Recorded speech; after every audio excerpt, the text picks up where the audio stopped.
Welcome back to another matchup in Week 2 of Legacy Gwent League. In this matchup, we have Maurandi, or his in-game name is Jesulit, versus Jamedi here. The bans that we see coming through are Jesulit's or Maurandi's very greedy NR ends up getting banned. It has Visigoda and a lot of greedy cards like that, Dandelion and Priscilla. And on Jamedi's side, his Syndicate got banned. What do you think about these bans, Spyro?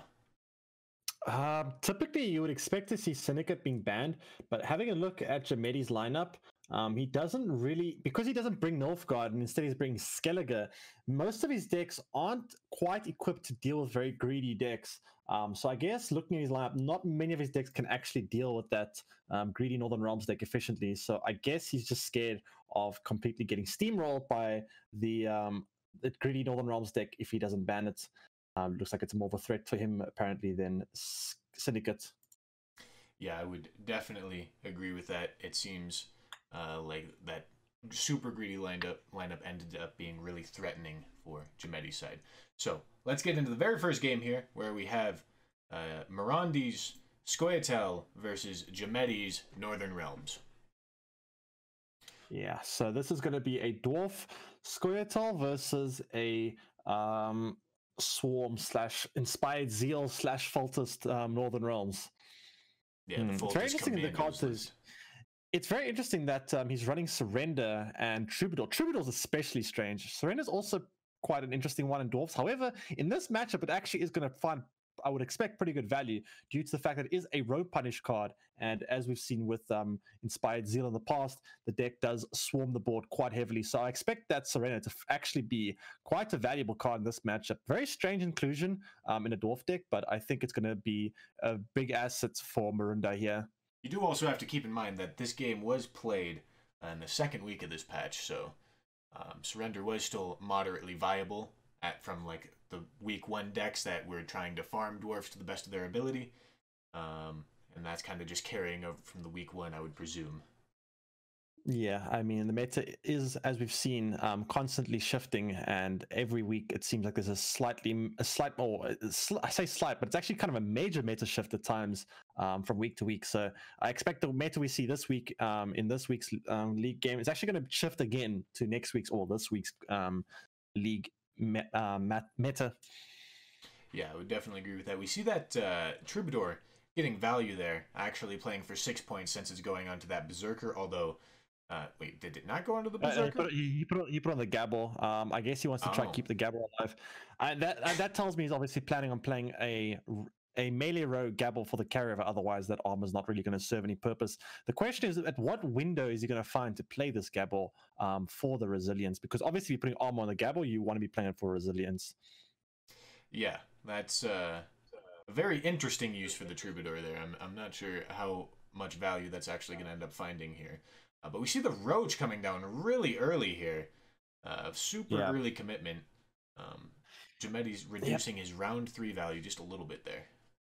It is important to note that Jamedi is also running Surrender, so both players are very swarmy type of decks, and both players have the punish for it. So I'm going to be very curious to see how both players make use of their Surrender, because I think the timing or the use of Surrender is going to be very, very important for both players, as both decks are going to be very, very swarm heavy. Scoia'tael also wants to play into one row for the likes of Oak, and Northern Realms kind of has to play into one row due to the fact that's just how the cards work. So the Dwarf player has, I guess, more possibilities or ways to play around the Surrender because they don't actually have to play into one row.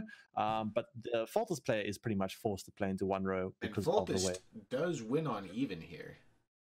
Oh boy, I mean, that's a big commitment though. So he does commit quite a bit to get the win on even with the Roche, but not much I think Maurandi can do there to defend that round 1 position after the Roche coming down.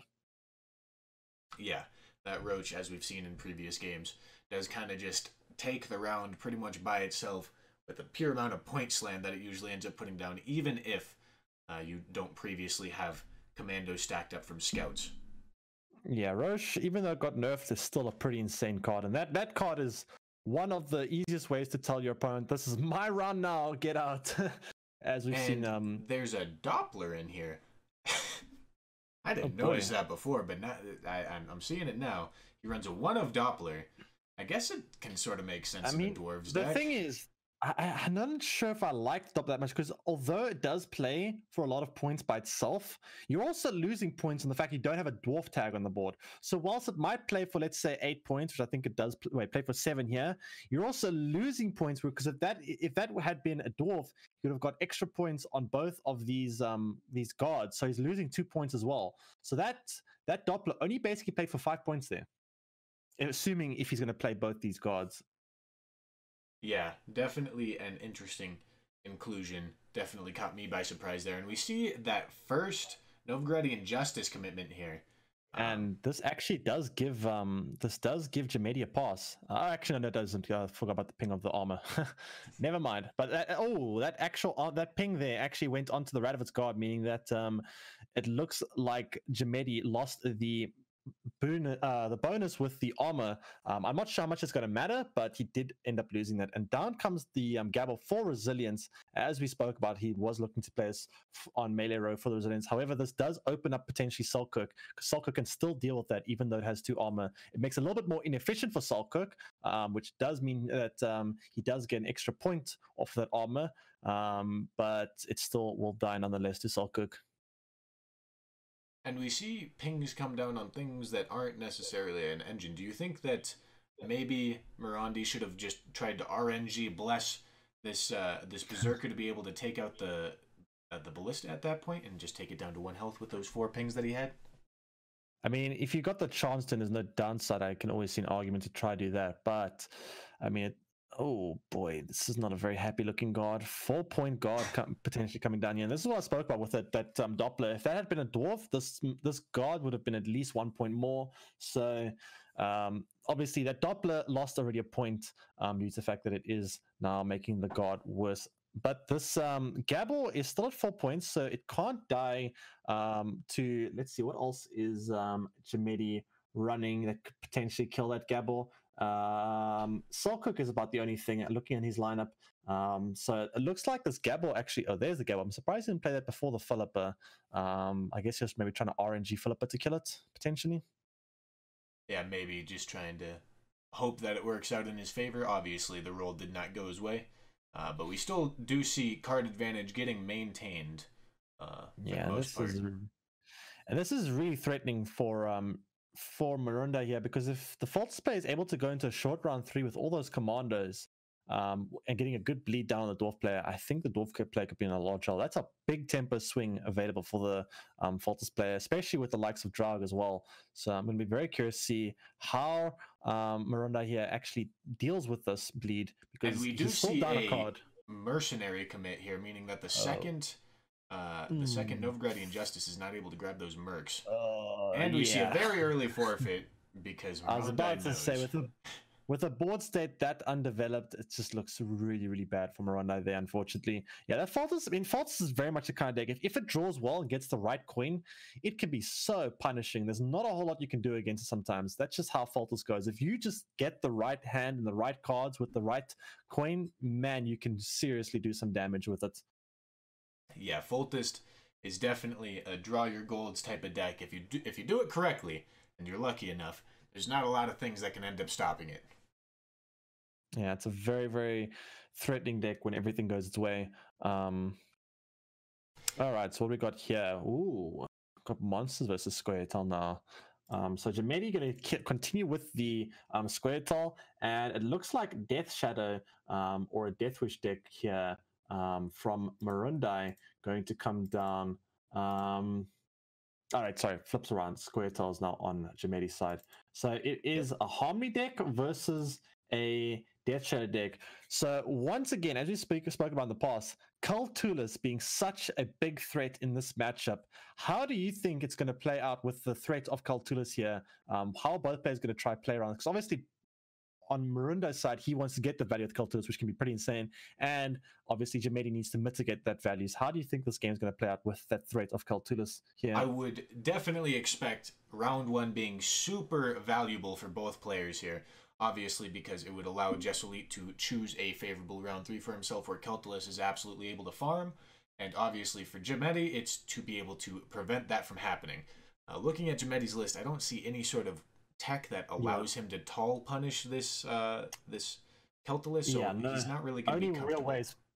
The only real way is with poison, but that does take 2 turns setup. And I mean, although poison might be useful, it can also get countered with the likes of consumption. But it's going to be very. Also, the way it can get countered is if you play Kaltulus, your opponent poisons it, you play down Defender, and your opponent has to wait 1 more turn before they can even try to deal with Kaltulus, because then they're first to deal with the Defender before they can get back to deal with Kaltulus, which gives your Kaltulus 1 extra proc, which can make a very big difference. And luckily for Jamedi here, he gets that tactical advantage. He gets the blue coin, making it easier to win this round 1. And as we were saying, round 1 does matter quite a bit here, because the bleed is going to be super valuable. And can we just take a moment to appreciate how much value this Percival is getting? This card is actually so underrated, I feel. It's basically a Waters of...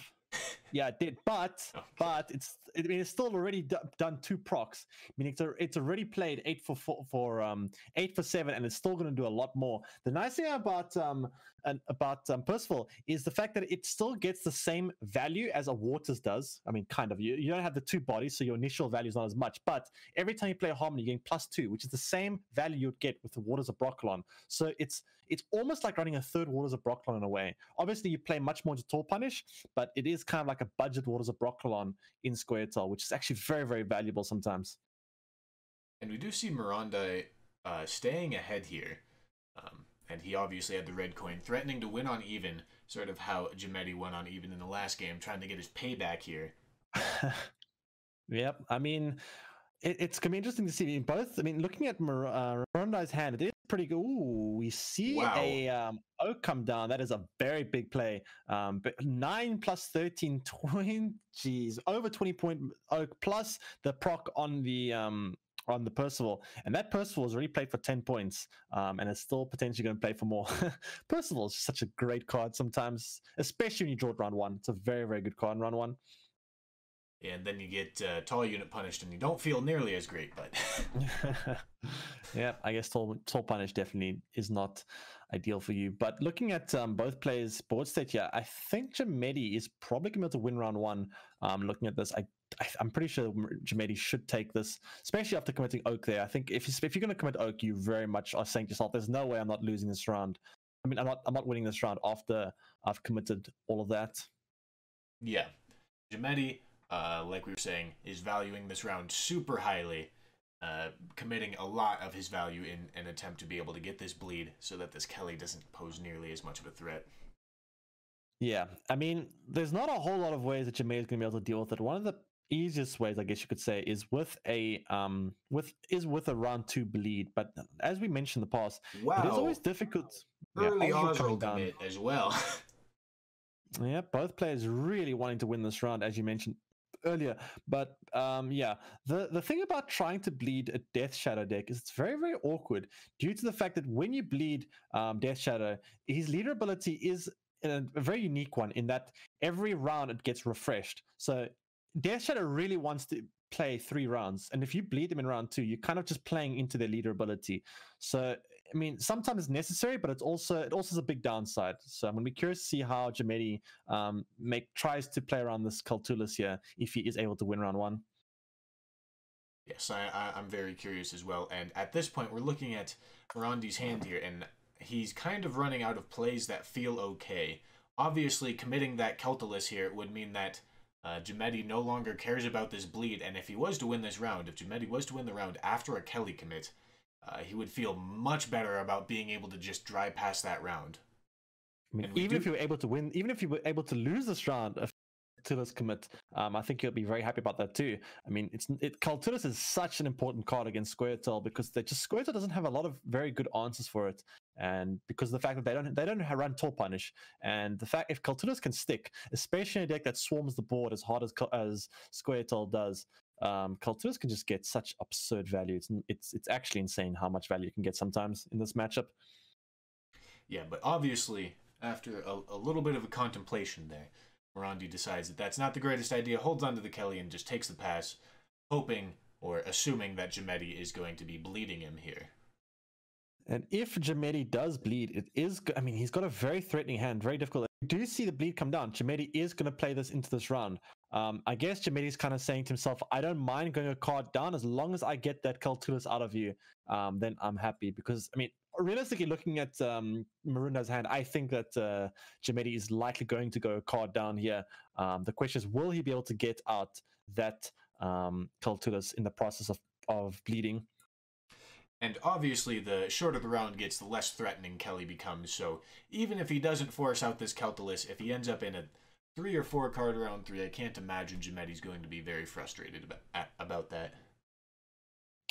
Yeah, although there is still, I mean, Harmony does also want a long round. I mean, the reason why Harmony is bleeding here is to Kaltulis out. Harmony does not actually, I mean, Harmony would much rather prefer a long round than a short round. The only reason we're seeing a bleed come down here is because of this Kaltulis, because I cannot imagine a Harmony player ever wanting to bleed here if Kaltulis was not in the mix of things. And we do see Maurandi choosing to play those larvas first, which does spam some units on his board, making this Kelly a little bit awkward for him to play. Which could actually end up being a little bit of a blessing for him here, just simply because holding on to this Kelly threat is forcing Jamedi to continue playing in here, like you've said. Yeah, and the nice thing is for Jamedi is that Manticore killing a unit also makes the Kaltulis even worse, because if you kill an opponent's unit, you're removing one of their bodies, which makes Kaltulis obviously even worse. But it looks like Marunda is actually going to be able to get out of this round a card up, while still being able to hold on to that Kaltulis, unless that last card is Call the Forest and he somehow plays 2 poisons right now. Is that what's actually happening here? Just Barnabas. Okay, so I guess he's just trying to force one more card of his opponent. I mean, that's not a terrible trade. He is going to force out the Cave Troll, but that Kaltulis is still going to be a threat in round 3. So, I mean, Jamedi is going into top deck mode, a card down against Kaltulis, which, I mean, that's quite scary, honestly.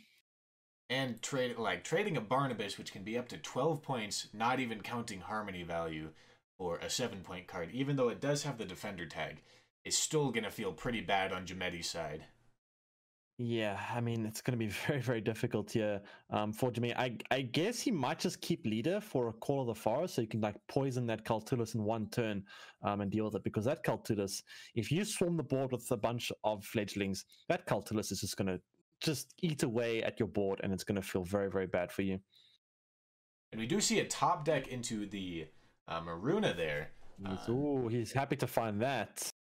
That Slizzard is a big top deck. He didn't have ways to consume things otherwise.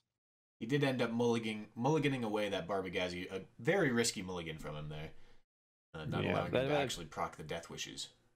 But finding this Slizzard is quite huge for Marunda here. However, the thing about this Maruna is a bit awkward. It's putting bodies on Jamedi's side, on Marunda's side of the board. And yeah, I mean, that's just easy Kaltulis food, I would imagine. Don't you just play Kaltulis here? Well, he decides to go. He's RNG blessing the Defender. Doesn't hit it because that would have been really insane, obviously. Right, so the one downside about this, about these Marunas, is they are removing bodies from your opponent's side of the board whilst adding bodies to your side of the board. We do see the poison come down now, which means that he will no longer have the option to poison the Kaltulis. And I mean, this Kaltulis coming down for 11 points on deploy here, and going to get potentially more points as the match progresses. That's not true, actually, because of the Death Wish proc. Yeah, why did he take that Death Wish right now? I mean, I guess it doesn't matter. But yeah, it looks like. So what do you think about that? That was that round. I think that round 2 was where everything kind of fell apart there for Jamedi. He wants to try beat that Kaltulis out, but he didn't quite have the hand that was able to put enough pressure on Marunda there to actually force out the Kaltulis. And as we just see there, Kaltulis just winning the game for Marunda there. Yeah, obviously, being forced to bleed in that situation really does hurt Jamedi quite a bit. He's kind of just ruining his own game plan a little bit just for the purpose of playing around that Kelly. And that really shows how open lists can sometimes end up screwing you over just a little bit, because you know exactly what your opponent has, and playing around those cards could mean making your own win conditions pretty much non-existent, and that is what we see in that game.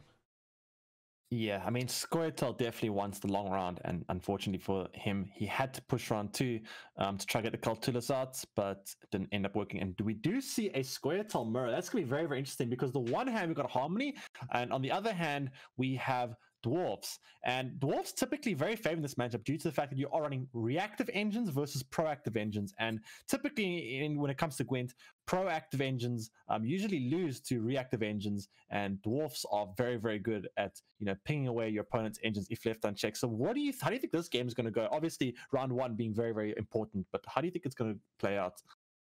Well, how important is round 1 actually?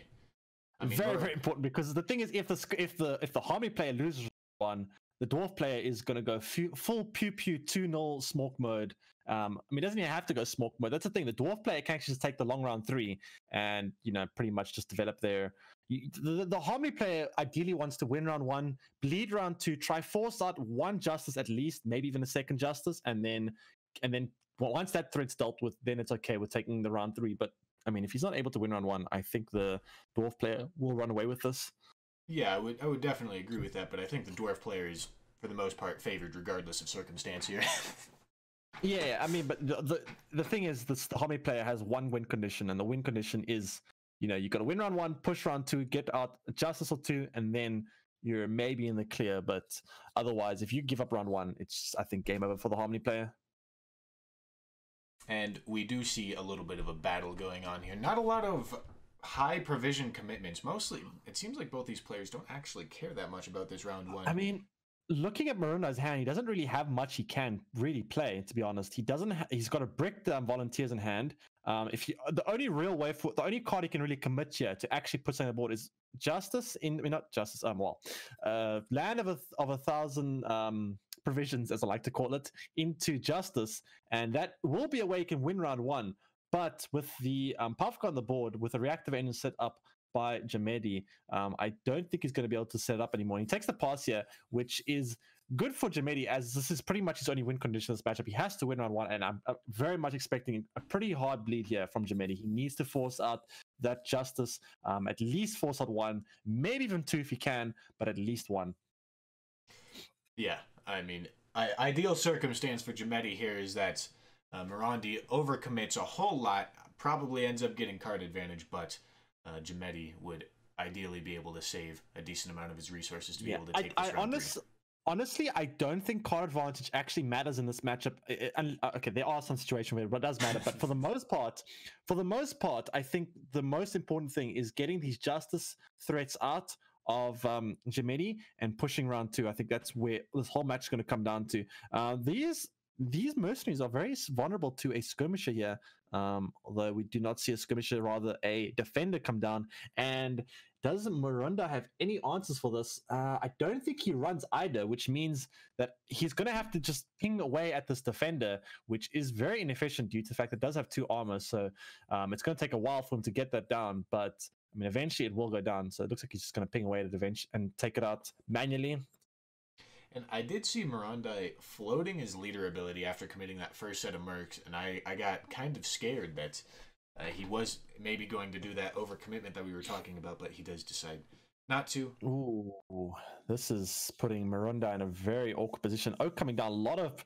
See, here's the thing. If you're in a position like this, obviously he does have Monroe, so it's not too bad. But if there's a potential where your opponent gets so far ahead and they can pass, and you might actually have to play your leader ability on that pass because your opponent's so far ahead of you. And without committing leader ability and being so far behind, it can get very, very scary when you're playing to survive the round. So I'm curious to see how this is gonna go. And he's keeping that defender alive for just a couple more turns. Maybe we see that skirmisher commit, and we do. Yeah. It doesn't actually end up playing for the points because it doesn't get that the target ends up surviving. It doesn't get that boost because it does end up killing the defender rather than just leaving it alive. Yeah, I mean, there's a big gap here. I mean, the Jamedi still has engines on the board, but so does Maurandi. Maurandi does have the Oak, available. So that will be able to give him a form of reach. And Ida coming down, very, very interesting. How is Jamedi going to deal with the defender from Maurandi at some point with the Ida coming down here? I guess his deck is very, very proactive. So he's maybe saying to himself, I don't actually need to purify your defender anymore because I don't really have a whole lot of interaction left. So and we the see defender doesn't really bother me. Maurandi taking out the dwarf there. Why exactly would you want to be taking out a tag against a Harmony Yeah, that is deck? a very good point, especially considering the fact that Oak has already been dealt. So the row stacking actually doesn't really matter anymore. I'm possibly thinking it's a misplay. When the poison coming down now on the Gabble, that's very threatening. No real way for Maurandi to deal with that. Even if you were to have run a Purify, if you purify the Gabble, you are then losing your carryover. So it's still not great for you. But as we've seen, Maurandi not actually even running a Purify. And that Zoltan comes down for really big points there. Plays for like 13 plus a tick from Gabor and Mercenary. That's a really big Zoltan. Lots of tempo from Maurandi. I think Jamedi might have overstayed his welcome here. I think he had a very good pass earlier on. I'm not even sure if Oak would have been enough to take it. At this point, he's allowed Maurandi to develop the Gabor and get back into reach range in this round. I think when it comes to Harmony, you want to kind of temper out a bit in the early round and then pass when you got a big gap. I think that's the ideal circumstance because now he's playing into carryover and he's allowed his opponents to slowly catch up to his big gap that he originally had. And now Maurandi is obviously feeling a little bit frustrated, has to overcommit to take this round. You can see him waving his mouse about, although I do still believe that he's going to end up in a favored position in this round 3, especially with that Gabor carryover on board. Yeah, and he still has his leader ability with first say into the Mercenaries, which is going to be very, very threatening for Jamedi to deal with. I'm not sure what he's going to do about that, especially when the fact that he still has Defender in his deck, which we haven't seen yet, and he has the 5 points of carryover. I mean, the carryover, the one nice thing about the carryover for Jamedi's point of view is it's still got the poison tag due to the fact that it tags carryover. So that Gabor is still under threat of dying to a poison. However, this defender is going to be very, very difficult for Jamedi to deal with due to the fact that he's already used his Ida. So I'm not sure how he's going to deal with this anymore. Yeah, and obviously going into Mercenaries here, this is kind of going how we would expect it to go. The Dwarfs player should just end up in a super favorable position, not really have a chance to lose here at this point. Yeah, I think this is pretty much game over at this point. I would have liked to have seen, I think, Jamedi passing a little bit earlier in round 1 before his opponent was able to establish carryover and get all of that value with Zoltan, but he chose to rather try bleed round 2. I guess he was maybe trying to find himself a position where he might be able to force out his opponent's leader ability, but it looks like he was actually just overstaying his welcome in round 1. And we do also have the benefit of being omniscient here. We do see what Maurandi's hand looks like. Granted, we don't see what Jamedi's hand looks like, but we do have the benefit of viewing it from this perspective. Yeah, and that these reactive dwarfs, as I spoke about in the beginning of the series, reactive engines usually are very, very favored versus proactive engines due to the fact that you can kill your opponent's proactive engines with your reactive engines and kind of get value, double value, I guess you could say, due to the fact that you are shutting down their strategy whilst also preserving your own strategy. Unfortunately, on Maurandi's side here, he has filled up this melee row. He's not allowed to play both Oak and Guard on that row unless something does end up dying. Although at this point, it's a little bit of a non-issue considering he's up by 20 points. Yeah, I mean, it was, I guess he couldn't actually play around this. He had to play the, there was a way to play around it, I guess. He played the Zoltan's Company back row and then played that, but then he's losing a bit of value too. So, I mean, it's not really ideal for him either way. But maybe Bless RNG and these Berserker pings kill one unit in the front row for him. Have both of the pings hit one of these 2 power units, or just play the Guard range drill. Okay, that works too. You lose the same amount of points whether you put Oak back row of Guard front row. You should put the Guard front row, play for Bless RNG, and then worst case scenario, nothing dies, you play Oak back row. You still have the same amount of points, but you potentially get more points, right? Maybe. Obviously, if RNG does go your way, that is going to end up working out like that. If RNG doesn't go your way, it should still work out the same way, I believe. Well, something on back row could die. Yeah, I guess. Okay, that is true. All right, so now we do see the oak come down, and that should pretty much solidify this game 3 here for Maurandi. And he's just deciding how much damage he wants to do, thinking very carefully, some tactical BM. Thinking very carefully how he cannot possibly lose. Going over the list, double checking that there's not a single card that's going to cause him a problem. A random Igni. Oh boy, that'll be a fun card. I don't know. I'm not even sure if random Igni would there, but maybe. Yeah, I don't think it would win either. Maybe lining up with the Gabor, possibly, although I doubt it. So we do have a 2-1 advantage in favor of Maurandi. He is getting his win with the dwarfs there, and now we are going to see Syndicate versus Skellige. Oh Lord, help Jamedi here. Yeah, this is definitely not what we would call a favored matchup, although once again, we do have the benefit of being able to view into the future and see what the meta has developed into, and we kind of know at this point that SK is not nearly as good as we thought it was a week or two ago. Yeah, I mean, Syndicate has just so many efficient answers for Skellige with all the Tor punish. It makes the matchup so devastating sometimes. You have your leader into Graydon, you have Philippa to yoink an opponent's engine, you have Moriels as another form of Tor punish, and you have plenty of points of your own with Dire Mutated Hound, Louisa Savola, making the matchup very problematic for Skellige. Also, might I add, Poison, yes. Just so many answers. So proactively, we do see that boat commit, that armored Dracar, and we kind of saw Mr. Maurandi floating the assault. Although that doesn't seem like a very good choice there. He doesn't choose to do it. I can't remember, does this hound have the Savola tag or not? I can't actually remember. The Salamander. Not Savola, Salamander, yes. It does have the Salamanders. If it does have it, that boat could potentially die here next turn, and I believe it will actually. If it is Salamander, there needs to be 2 Salamander tags for it to do 6 damage. Really? Oh wow, that's quite strict. Oh really? I did not know that. I'm pretty sure. Huh. That's very interesting. Okay. He'll end up floating it again. Yeah, I saw 2 on there. Okay, interesting. That's a very strict condition there, and now we do see the poisons come down. He does have both poisons in hand. It is important to note that Jamedi does have Grey Mist in order to be able to purify this, and that's exactly what we see.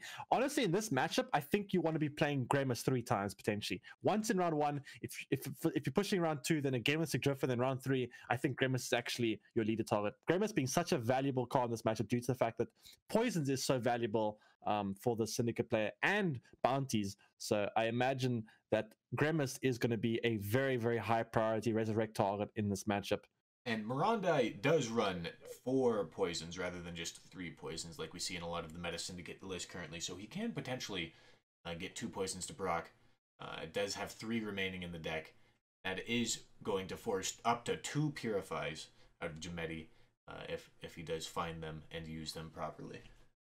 And that Yuta coming down round 1 for the full 12 points, it could be both a blessing and a curse. There are a lot of ways Yuta seriously be a detriment in this matchup because it's such a high base strength body. If your opponent Graydons it, it could spell absolute disaster. Honestly, if like for example, if Maurandi actually had access to another bounty here and Graydon in hand, and he poisoned, or not poisoned rather, but put a bounty on that Yuta and played Graydon round 1, he would basically just win the round even at that point. That is such an absolutely devastating amount of points.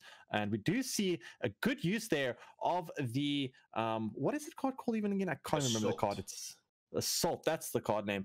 He has both Salamander tags on board, full value Assault, playing for 6 value plus collecting the bounty, so in a way almost playing for 12 points of tempo and filling up his bank, meaning that he could even potentially play a Savola right now if he wanted to for the full value. Although he, with everything except for the Philippa, he is going to end up over profiting here. Yeah, unless he plays Philippa, which we might just see now too. But if he does play Philippa, he loses out on an answer for the Priest. Or the Draco Turtle, perhaps. Yeah, or the Draco Turtle. However, there's an interesting way of this consideration of this matchup. If the Syndicate player is able to win round 1, the Syndicate player just pretty much wins the game. If the Syndicate player is not able to win round 1, that's pretty much your lose condition. If your opponent gets a good bleed from you as a Skellige side, there is a potential to lose. However, this Philippa coming down does threaten to win on even for Maurandi. And if Maurandi wins round 1, especially if he wins round 1 on even, I'm pretty sure that's game over. The round 3, a long round 3 with Graydon, whatnot, is just devastating for the Skellige player. And Jamedi does have the Morkvarg Heart of Terror. That's the card that does damage until card ends up going into red health. So that onto the dog can end up playing for a lot of points. Although if he doesn't end up drawing it, this does probably look like a loss on even for Jamedi and most likely a loss of the game. Jamedi does run Roll the Crease, so there is roughly a 70-ish% chance he has access to that Morkvarg here. Actually more, considering the fact that he's on blue coin, meaning he had 3 mulligans, so almost an 80% chance that Jamedi does have access to Morkvarg, and I guess that is his way of having reach in this round. I guess you could say if that Morkvarg does come down, which we do see now. Yeah, the Morkvarg does come down and basically shutting down this round 1 for Maurandi and forcing him out of the round. Yeah, I can't imagine he wants to keep going here. Looks like a pretty easy pass for him. And now we're going to see a bleed in coming down round 2. The bleed's going to be very, very interesting because this bleed is very, very important. The Skellige player absolutely cannot afford to dry pass here. Round 3, long round 3 against Syndicate is just devastating for Skellige. So the Skellige player absolutely needs to bleed round 2. But the question is, how well is this bleed going to work out for Jamedi here? And Jamedi's taking his time, probably thinking about his future plays here, not actually taking the pass. Who knows, maybe he went to like the bathroom real quick. Yeah, that'll be a very fast bathroom break. I'm going to be very curious to see how this round 2 goes. Looking at Maronda's hand, very, very threatening hand. He does have Professor, he does have Graydon. He does have Savola Louise, and that's the biggest thing he's got. I'm not sure. Wait, why did he keep that poison there? That's an interesting keep. Because he only has the access to the one of it. Maybe serving as a bait for the Gremist. Interesting. Playing a little bit of mind games there potentially. But this Draco Turtle coming down now, and that is a engine that, looking at Marandi's hand, doesn't actually have an immediate, obvious way to deal with that. Is he planning on just playing the Professor? I guess the Professor sets up his Graydon, and then he might. So maybe he's going to play Professor here to set up Graydon, and then play Poison with Leader. Maybe that's his plan. That yeah, that could definitely be an interesting idea. Because that way you can't get your poison purified and it's guaranteed tall unit punish. Although, of course, if you can just play the Slander, it's also guaranteed tall unit punish. The one downside of that is if you play double poison, you are going to overprofit with your leader ability. Unless you do have a spender already on board. Yeah, okay, yeah. I guess if he is able to get this executioner to stick, then he will be able to not overprofit then, which would be pretty actually important potentially. But the very important thing about this hand is that Maurandi actually has access to both Savola and Louisa, and that's pretty big. He is opting to play the one poison now. Because I guess he maybe wants to play the Executioner and then spend some coins with that so he doesn't overprofit with his leader. I'm thinking he wanted to tribute the Graydon and he didn't have the coins to do it until he decided to get that for profit. Oh yeah, I mean, I guess that too. It works both. It actually serves two purposes. One, it allows him to not overprofit with his leader ability, and two, it allows him to, as you said, play the Graydon tribute. It is important to note also that Maurandi only has one spend in hand, meaning that if he... Well, I just realized something. What happened? He put two stats on the board at the same time. That's a bit dangerous to Grimmist, I think, but not too bad here. And he is going to use. Well, it would require a leader commitment. It would require a leader commitment to purify both of those things. Yeah. Well, that was interesting. Maurandi was almost considering using leader ability there. Almost. The question is, what is his leader ability going to do now that Graydon's gone? I guess he still has two poisons in deck, so it still might come into play hypothetically if Jamedi were to pass in. What do you think about this potential pass right now from Jamedi if he took it? He has forced out one tall unit punish from Maurandi, and Maurandi only has poison left and Morels. I mean, it's still not necessarily good, and obviously he's able to just trade this really low provision card here and probably still be okay, although Maurandi does have 6 coins in bank. That is a very risky decision from Jamedi's side there, just simply because there's a lot of stored value on Maurandi's side. Yeah. But it is important to wait. Is this this executioner can only play for 6 points of tempo, meaning that he can't actually tempo ahead with it. And he does play the Corkstania. I guess he just wants to try fill up his bank so he can threaten the Savola. Now the thing is, he can't play Louisa just yet because it gives him such a good pass that I guess at this point he's setting up his bank for Savola, and now he's at least threatening the Savola as a way to get ahead here potentially. Yeah, I'm not quite sure what's going on. I would think you would prioritize holding on to this Savola. Maybe he is just trying to bait a pass here, giving Jamedi once again another pretty decent pass, although it doesn't get taken, and he hits a Priestess of Freya that doesn't have a target engrave.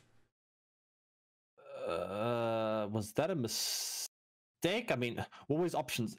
Freya. Poison? It had to be a mistake. There's no way that can ever actually end up being the correct play, regardless of what your Triss roll is. I mean, okay, Triss into poison. He wouldn't have snapped it that fast if it wasn't a mistake. Yeah, I guess. I'm just trying to think of if there's any options there that could have shown that could possibly have. Oh boy, that's not ideal. And now it looks like he will. I mean, he will at least force out the Savola here. He can't take it with the Louisa, so Savola will have to come. Wait, no. Yes, he can because of the bleeding. Right, of course, the bleeding's still on board. Okay, never mind. So Louisa will be able to take it up. Although, will Jamedi have the poison? I mean, the coins to justify keeping the Savola for next round? That's the real question, because Louisa can still be good with Muriel's. Savola, I mean, it can be good, I guess, with the tribute, but could be a liability potentially. But it looks like he is choosing to take the Louisa here instead and keep the Savola. But that does mean he's going to have to fill up his bank to get this value with it later on. Yeah. That is definitely true. Worst case scenario, it ends up playing as a 6 profit 2, which isn't bad, but obviously not very good. It's okay, is all. Oh boy, and that Triss there, obviously being, 4-point Triss is obviously not what you want to be seeing with an 11 provision card. Playing a 4 for 11, obviously not ideal. And we do see the poison hand. However, he doesn't actually have a way to tutor out another poison with his leader due to the fact that the other fist take has been played already. So I expect to see a mulligan come down on this fist take, hoping to find the hound so that he can make use of that fist take through leader ability. Because right now he can't make use of this fist take without the hound in hand. He rather wants to have the hound in hand and the fist take in deck so he can tutor out the fist take. He chooses to keep this. Why would he? Well, that's strange. That is very strange. He was thinking about mulliganing the spender, which also would have been a very strange decision. Maybe still planning to pull out the slander and get value with it off of this Morels with his leader, and he was simply just planning on getting poison in place of the spender. I'm not entirely sure. Yeah, it's a very strange one. This is going to put him at 7. I guess this puts him at 7 coins, which means he can play the tribute Savola immediately, and then maybe his plan is to finish off with leader surrender. But that's going to put him only at 5 coins, right? You can't use tribute on Graydon then. Yeah, that is definitely true. Graydon, Muriels. Yeah, that's gonna be a bit of a strain. I'm gonna interested to see how this one plays out. Man, that Triss is really gonna come back to haunt Jamedi. I think that Triss, obviously, if he was able to get value at that Triss, I think he would have at least forced out his opponent Savola. But yeah, I guess we'll see how much of an impact that does end up happening on the game. And yeah, Mr. Maurandi really has put himself in a strange position here. Not really very many efficient ways to utilize his cards here. He either has to sacrifice a Savola, or he has to sacrifice a Morel's tribute, which also probably means sacrificing a bounty that you're getting off of the leader. Yeah, I mean, definitely very, very awkward. But the bounty, it depends on what the last card is of Jamedi here. I don't think it's going to be a target with a very high base strength body, which means I don't think the bounty is going to be that relevant. So does Marunda have any Olaf? Does Marunda have any high value specials in deck besides just slander? Was it just going to be a slander here? Is this actually going to be a win for Jamedi here? I think there's a chance. 8+. I don't think so. I think Maurandi still has it. A dip is worth more points here, unless there's a 4. Yeah, and there's no 4 on the board, right? Yeah, you take the dip. Yeah, wait, what? He takes a slander, and he's going to slander. I guess it's the same. It's on a 2 is the same thing. It's worth. No, it's not worth because you have to. Oh, wait, what? I'm confused. Is this going to actually end up costing the game for Maurandi here? I think it is. Yeah, dip would have been 3 points more. I think it's going to actually end up costing Maurandi this game here. That's super favored for him. A little bit of an upset. Jamedi actually takes this round. That 3 points would have meant he wouldn't by 1 point there if he took the dip. Maybe just not thinking forward, thinking he gets that tribute on 5 coins. Maybe he's used to King of Beggars? I guess he was didn't really pay attention to the bank and forgot about the fact he's only going to go to 5 coins. I guess his initial plan was obviously to play the tribute on the Morels, and then forgetting about the fact that he was not going to be able to get the full 6 coins needed for the tribute on the Morels there. Very, very unfortunate for him, because that is a matchup where you're generally definitely not supposed to lose. And I mean, both players, to be fair, I mean, did their fair share of misplays for sure. That was an ugly game of Gwent. So maybe it all balances out in the end.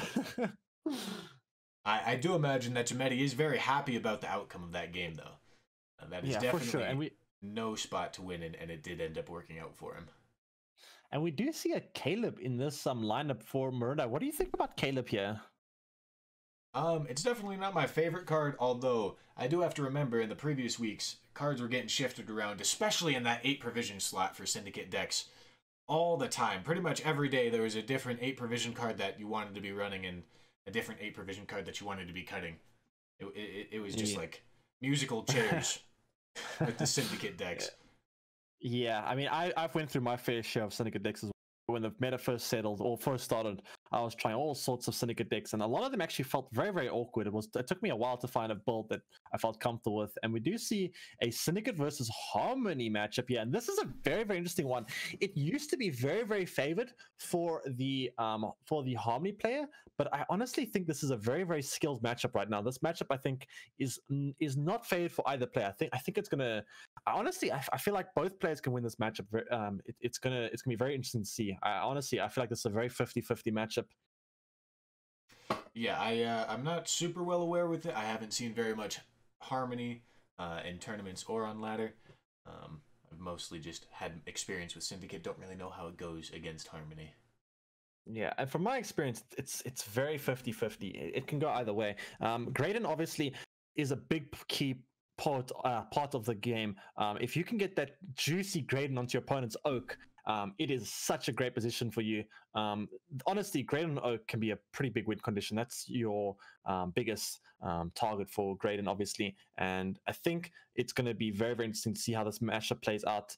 Both players obviously doing quite well in long rounds. But Scoia'tael, it's difficult to bleed Syndicate sometimes. If they draw their combo pieces like Savola Louise and you try bleed them, it can be very, very threatening for the person. A poison coming down from Maurandi side, maybe trying to bait out an Ida? I'm not entirely sure why he chose to go for poison here rather than the bleeding. He doesn't have access to a second poison except with a Royal Decree. Yeah, I was going to say, maybe he's planning on playing Royal Decree. But he does actually bait out the Purify with the Ida. I imagine Maurandi is really happy with that outcome here. So this puts Jamedi in a very precarious position. The only way he's going to have to deal with the Azar is going to basically be by just directly killing them, and that's very, very inefficient. So with this line of play from Jamedi, I believe his intentions are to try win round 1 and bleed round 2 at least until he sees the Azar come out of Maurandi, because Azar against a Harmony deck is very, very difficult to deal with, especially when your Ida is played early like this. Yeah, and Jamedi does run 2 Purifies, and obviously Purifies hit lots of value against Syndicate with the poisons, the bounties, the defender tags, and Jamedi has used both of them really early on here, and it does seem to be, at least in that sense, a good position for Maurandi. Yeah, it's gonna be very awkward for Jamedi due to the fact that the Purify has been used, and if he goes to long round 3 against this Azar with no efficient answer, it could be very, very dangerous. And we do see an early Evolve commitment coming down here by Maurandi. Is he trying to threaten to win uneven potentially here with this play? I think that's definitely a possibility that Maurandi... not win uneven, but just threaten. Wait, yeah, it's not winning. I messed it up too. Don't worry, buddy.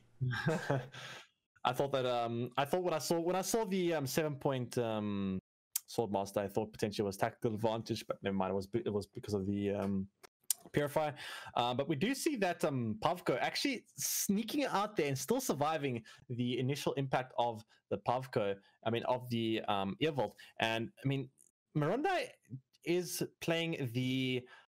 He does play the Professor only for 7 points of initial value, plus obviously the 5 points of. I mean, that's not bad, I guess. It's still not bad. Playing for 12 points of value, basically, plus shutting down an engine. Yeah, that is not the worst Professor. It's essentially like killing a 3. Boy. I don't like this position for Jamedi. Giving up the round there. I mean, I don't think you had a choice in that position, but after using your Purifiers and giving up the round, going up against Azar in a long round, no real answers for it, is very, very dangerous. Because I mean, if that Azar sticks, you can't deal with pretty much anything. If you can't deal with anything, I mean, I guess Earvault's already been played, so you don't necessarily care as much anymore because the card that Azar is protecting is pretty much played. But there still is the die mutated hand, and we do see a push going from Maurandi. Honestly, I mean, this is interesting. Usually, I would say in this position, the Syndicate player actually wouldn't mind a long round 3. However, he has committed his Earvault, which means he doesn't actually have as much ways to answer the engines anymore. So maybe this push actually makes a bit more sense. Yeah, we'll definitely see how it's going to end up working out here. Obviously, with no answers to these defenders, this dog is still going to play for a whole lot of points, potentially even forcing out a leader ability out of Jamedi here, if this round does go on long enough and the plays do end up going in Maurandi's favor here. And we see a Panther doing bleeding onto the Scarab. That's really inefficient. Playing that Panther that can be up to 7 points for 4 points and giving a Death Wish on this Scarab just doesn't feel good at all.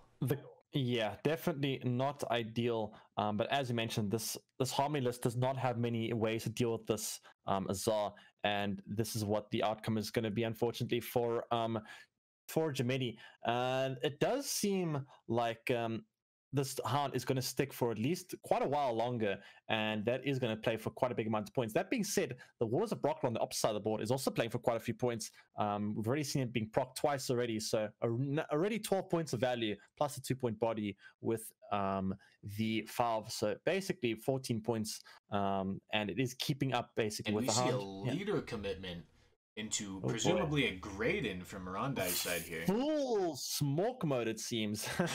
Absolutely full smoke mode. The nice thing about this Graydon is it also fills up his bank, which allows him to potentially play Philippa next turn as well and deal with the second engine. So I think it's actually a very good. I actually like this play quite a lot from Maurandi here. It deals with the first engine and it allows him, room to be able to play Philippa and steal the opponent's second engine. And that could spell disaster potentially for Jamedi. And here we see down comes the poison to deal with that second Scarab. At this point, honestly, the Scarab's done so much value. Is there any removal even left for Jamedi here to even deal with everything else after dealing with those Scarabs? That's I do believe we saw a Weeping Willow commit in round 1, so I don't think Jamedi is even capable of having 2 poisons left to deal with his dog. Yeah, and we see a leader come down finally by Jamedi. I guess he's finally recognized the fact that he is under a lot of pressure and he needs to start committing cards back. I mean, that is a pretty strong play there. I mean, that dwarf proc 3 times. So basically playing as a 9-point card with the help of the Harmony there. And we do see a pass here, and Jamedi does still need to commit a really big card in order to take here. Yeah, that's going to have to be an Oak, right? Assuming Jamedi did draw it. Barnabas, is that enough? Barnabas, it is enough. It is just enough. Okay, so Barnabas is able to do it for him barely. So he does actually able to keep the Oak. Interesting bleed. I mean, that bleed could have gone a lot worse for Jamedi. I think Jamedi is actually quite happy with how that actually ended up settling, because that bleed could have definitely gone a lot worse for him potentially if Maurandi was able to find the Savola Louisa package in round 2 potentially. He did have Royal Decree and Louisa. He was capable of smorking that through if he really wanted to. I guess that is true. Yeah, he could have definitely pushed there, but more potentially. But I guess with all the Harmony engines on the board, he decided rather to take a pass here and keep the big finisher for round 3. So it might just become a game of my Oak versus your Savola. Which, in all honesty, I do believe the Louisa Savola is going to end up playing for, on average, a little bit more points. Yeah, generally I think it will. However, you are playing 2 cards for that, whereas the Oak is able to do it just on its own. So it's a bit of a rough comparison directly, but yeah, they're both very, very powerful finishers. Yeah, for sure. The Savola combo plays for 24 and 2 coins, so 26 points. Unconditional 26 for what is it? No idea. 14. 9 plus. What's 9 plus? But no, 18. 26 for 18. Yep, unconditionally. And we do see the Madame Louise actually benefiting Intimidate tag there with the likes of the Dip in the Pontar. So extra value there on the crime. And it looks like this is actually kind of interesting. This is only spender, isn't it?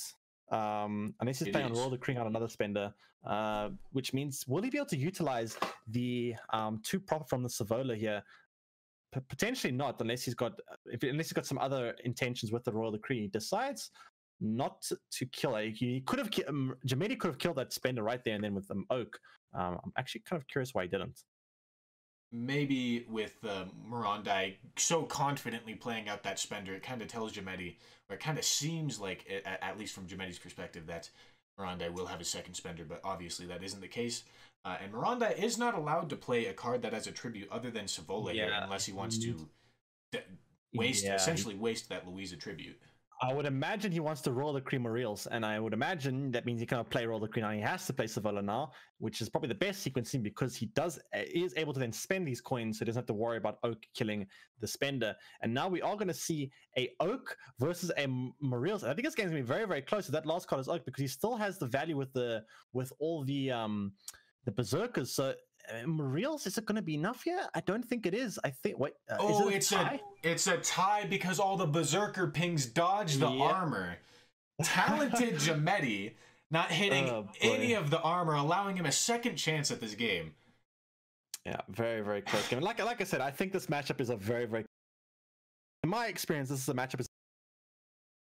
I guess this is a true testament to the fact that it's a 50-50 matchup, considering it ended up being a tie here.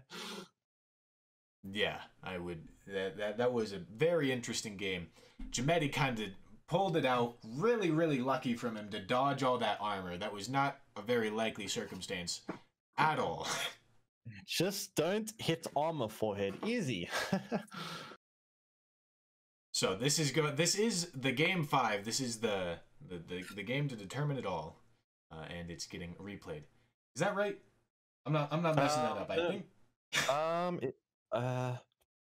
Yeah, yes, you are correct. I believe this is the final game. Yeah. Wow, very, very interesting finale here. Okay, so this time we see I know the same thing. Both players. I mean, okay. So Maurandi gets blue coin again, same as last game. So basically reset. He has the assault available to him again this time. I mean, assault's not a terrible card. You can use it to kill off a swordmaster, which isn't terrible. But he decides to mulligan it rather, and he has both poisons available to him. So he actually has access to the poison package. However, on the Squirtle's perspective, the Squirtle player can also have access to Purify. So potentially this poison might go through, or potentially it might get shut down by a Purify. Yeah, and like we saw in the last game, maybe Jamedi attempts to hold on to these Purifies just a little bit harder than he did in the previous game, because both of those got baited out of him rather easily previously. Yeah, especially when we saw in the previous game that Maurandi didn't actually have access to second poison, so it might have actually just been a complete bait. Oh, actually, well, he did have access to Roar of the Cree, but that's a very inefficient Roar of the Cree playing out to tutor a bronze. So you probably prefer not to do that, but I mean, it did its job basically baiting out an Ida, and we do now see the poison come down again from Maurandi, and then let's see if Jamedi answers this with a Purify this time again. And if he does answer it with that Dryad's Caress, it doesn't actually get the Vitality because there's no Dryad on the board to actually give it that extra 3 points. So again, that would feel pretty okay for Maurandi, forcing out a card for half its value, and one that's going to end up getting value later. On the flip side, you're also playing a bronze for basically half its value too, with the Hound only with the poison being purified. So both players kind of trade equally in that regard, I guess. I suppose so. Although I do think a Purified tag is going to end up being a little bit more valuable on Jamedi's side than a Poison tag is on Maurandi's. Yeah, for sure. And we see he does not actually poison this. Is that it? Now the question is, did he actively choose not to purify this, or is he saying to himself, I'd rather keep my poison for later, or did he just not draw any poisons? That is definitely the question that Maurandi is going to be asking himself. And obviously, we don't see Jamedi's hand, so it's also what we're asking ourselves. Yep, unfortunately, we can't see the opponent's perspective, but yeah, I'm very, very curious to know which what was the thought process there from Jamedi. And we do see the tactical advantage come down onto the blacksmith here, and we also see a very aggressive push here from Jamedi with the Monroe coming down. That's putting a lot of pressure on Maurandi here, having to deal with this engine going on, and he is going to opt to poison them, well, not poison, bleed them rather, because it's very important to note that bleeding goes through armor, which means in 2 turns these berserkers will die if they are not boosted up in any way. And if they die, he's essentially getting 2 extra points, because they're gonna basically die before their full armor is eaten. So these poisons are actually playing for 2 points extra than they normally would in this regard. And he can also tribute this Professor, which ignores the armor, which we might see coming down on this third Berserker here, to be able to deny those 4 points of armor turning into actual damage points. Yeah, I would imagine that's a pretty reasonable play to make, considering your opponent's committed their Monroe so early, and it looks like Maurandi is pretty much going to take this play. And so he uses the tribute, he kills off that. I mean, he is using the 3 tributes, so that it's still, I mean, it's playing what, 6 minus 3 points plus maths. There's so much maths in that. You want to do the maths, Bushwook? Not really, if I'm being honest with you.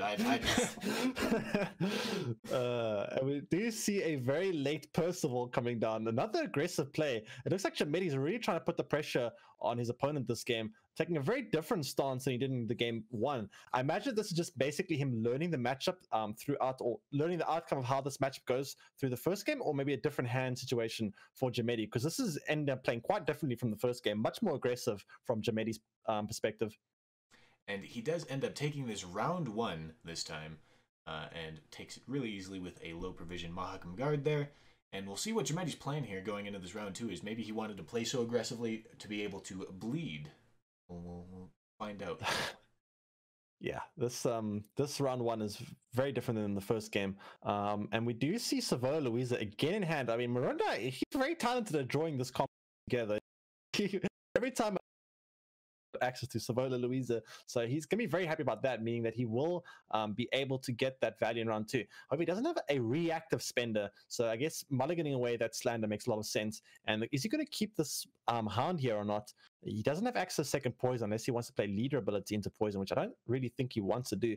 I would imagine to see so he mulligans a hound, but he finds back a slander. The slander, honestly, I don't think it's that good for him, because he doesn't have any reactive engine, well, not reactive engine, but reactive cards to really make use of the slander. Yeah, for sure. And we do see a proactive Waters come down, definitely telling Maurandi that Jamedi does plan to push here. And in response, we see a dog, which doesn't have a defender around it, allowing Jamedi to actually be able to answer it in some way. Although his best way to answer is poison, and that is going to allow a defender to come through.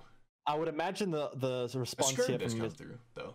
Yeah, I mean, a skirmish comes through, but he can reactivate. It's important to note this this Diameter Hound can reactivate armor. Basically, you spend 4 fee and you can reactivate the armor. And the nice thing about that is it's really not that bad because you use the 4 fee, you instantly get back 2 points plus 1 armor. So essentially, even if that second set of armor is perfectly answered with 1 ping, it's only actually losing you 1 point.